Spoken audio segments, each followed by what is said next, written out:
Hello everyone and welcome to Bungie Just Nerfed the Entire Game, the video. Maybe a slight bit of exaggeration on that. Normally I'm not posting TWAB videos this early in the season, but I think enough stuff has been posted in this update that it is worth discussing. Let's start with the big one.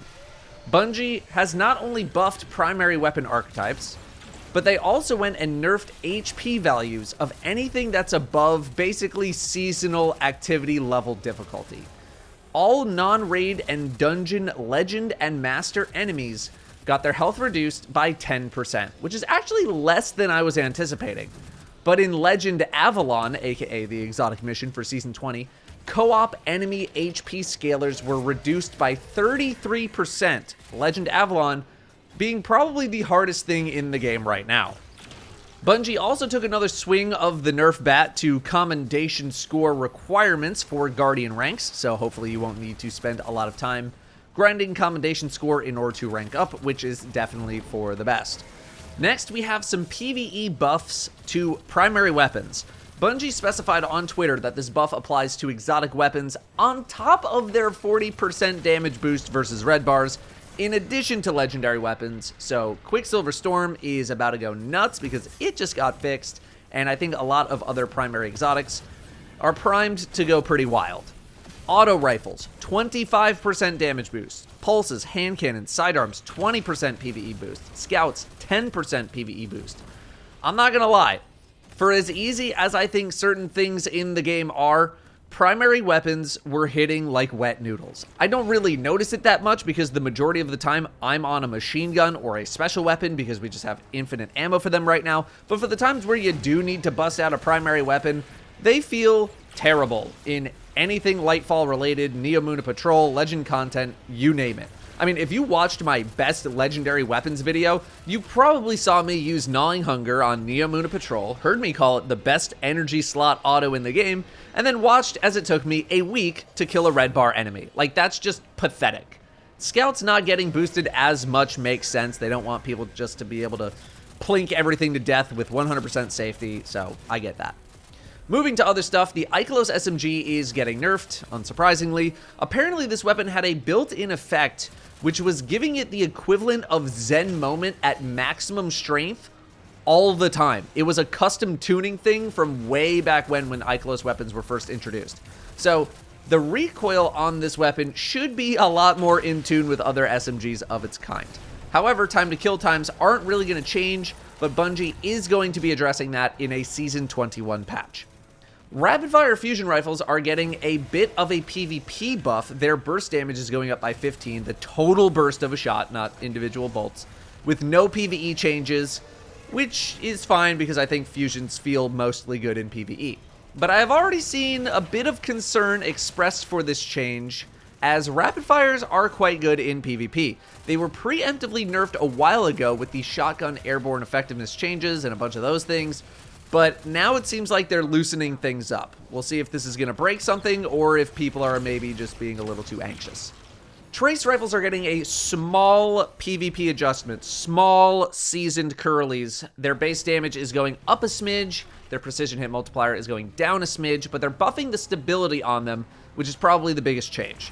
Increasing the effectiveness of stability at reducing flinch by 10% at 100 stability, scaling down as you have less. Snipers. The copium may end. Rapid-fire snipers are great for DPS, but their reserves are bad and their recoil is high. They use ammo a lot faster than other snipers, so it's more economic to use a harder hitting one versus a faster one, even if the faster one is better DPS. 50% reduced recoil and 30% more total ammo for rapid fires. Okay. But also, in Season 21, 10% sniper damage buff in PvE. They finally did it. They finally buffed snipers in PvE. Now, am I really in a hurry to switch to a sniper based on the content that we have right now? Not really. But am I actually going to think about including them in loadouts or not feel like I am forced onto a stasis fusion rifle? Absolutely. We'll take a look in Season 21 if necessary. Some exotics getting some adjustments. Final Warning can no longer track targets through barricades. That's a pretty self-explanatory one. TWAB is getting hit as a result of PvP. When this weapon first came out, it was really hard to proc Ravenous Beast in PvP, but if you could, you were really rewarded for it. Survivability has gone up considerably since then, making the perk not only easier to proc, but faster to proc thanks to some buffs that it got. Bungie is reducing the amount of energy generated for Ravenous Beast when taking damage from 3% to 1%, and they're reducing the zoom to 15 from 16. This shouldn't have a huge effect on PvE, but it should make it a bit harder to proc in PvP, which is what Bungie was aiming for, and I am a-okay with this explanation.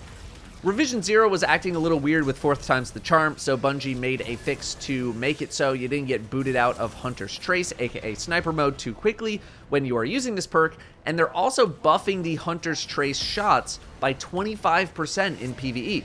They're increasing the PvE damage of Hake heavy burst rounds by 75% to give you more opportunities for trade-offs. Do you want to get to Hunter's Trace faster, but with weaker regular shots, or do you want harder hitting normal shots, but you get to Hunter's Trace a bit slower? Now you get to pick. I am cool with this as well.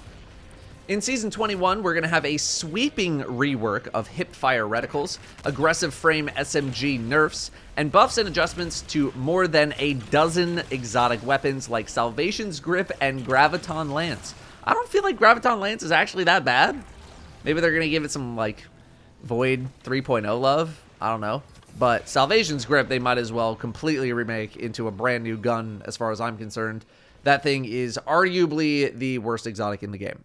Bungie also had a neat little section on animation explaining why we had a Kvostov in our hands at the end of the Lightfall campaign. It's linked in the description if you want to read up on that. It's only about a 1 or 2 minute read. That's it. So, elephant in the room, Bungie nerfs anything slightly hard in the game by 10% HP, Legend Avalon by 33% HP if you're in a group. Okay.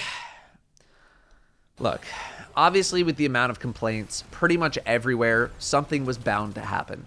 The difficulty of the game right now basically feels like it makes no sense. Raid enemies are easier to kill than patrol enemies. Legend Avalon is the hardest thing in the game for some people, the hardest thing they've ever done. I don't agree that the game is ridiculously difficult, but we've been over this already. It does not matter what I think. And again, I did see a primary weapon damage buff coming because even I thought those weapons were pathetic, and that there's a very big problem if I'm using my machine gun as a primary for 99% of the game. Like, that straight up should not be happening.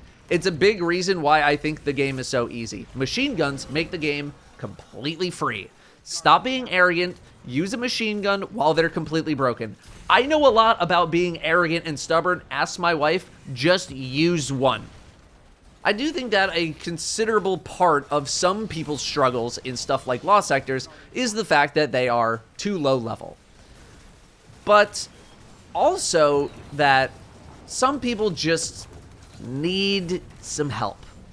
Something that I would like to see, if I can turn into a video or even a video series, I'm going back to my Call of Duty days, is taking a look at gameplay from people who are struggling in the game and seeing if I can be some sort of a coach to these players. It's very easy for me to come to my channel and just say, you have the tools, you have the weapons, I'm giving you the build, this is easy, why aren't you doing it? But the problem might not necessarily be that your guns are bad or your armor choices are wrong, but rather the application of those things. Without seeing how people are struggling, it has been tough to relate to some of these difficulty issues. I did one of these viewer gameplay analysis sessions on a recent stream, which you can find linked in the description as soon as it's uploaded and processed. Give me a couple hours from the launch of this video and it should be up. I asked someone who was struggling in Legend Lost Sectors to record their gameplay and let me watch. And after a not quite one-on-one coaching session and a couple of examples of me running through, this person not only saved a chunk of time off of their run, but died 5 fewer times, and they could have made even more optimizations, like using a machine gun. They played smarter, had better positioning, made some loadout changes, some mod changes, and I saw a noticeable improvement in their performance. On my end, It helps to see what people actually struggle with, because without seeing gameplay, I don't know if it's a loadout issue, a positioning issue, a game sense issue, maybe it's just a straight up skill issue. I have no idea. Builds are just so strong that I generally assume that most people can just copy paste a build and have success because the build does most of the work. But if you don't know how to apply the build to the thing that you're doing, or you just blindly copy paste the thing that I have and then just think that you can figure it out on your own when you don't actually know what's going on, then it doesn't matter what your stats are or your guns or anything. So in future build videos, I'm going to try to elaborate more on how to play the build versus just talking about what I like about it or how strong it is. And if something like a viewer gameplay analysis type video is something you're interested in, please let me know. I'm definitely going to do one to test the waters, but we'll see how it performs. You know, if it performs really well, we'll do more. But if not a lot of people are watching, I'm probably not going to do more. If you want a little preview, again, I will link the one that I did on stream in the description as soon as it processes, so you can get an idea of what I am talking about if you are interested in that. Otherwise, not much else to say here. I think Bungie needs to rebalance some difficulty stuff in the game, but I also think that things aren't as dire as people have been describing. I don't think the game is completely impossible or anything like that. I'm also working on a Lost Sector video. I will get that out as soon as I figure out how to end it. Thank you all very much for watching. I'll see you next time.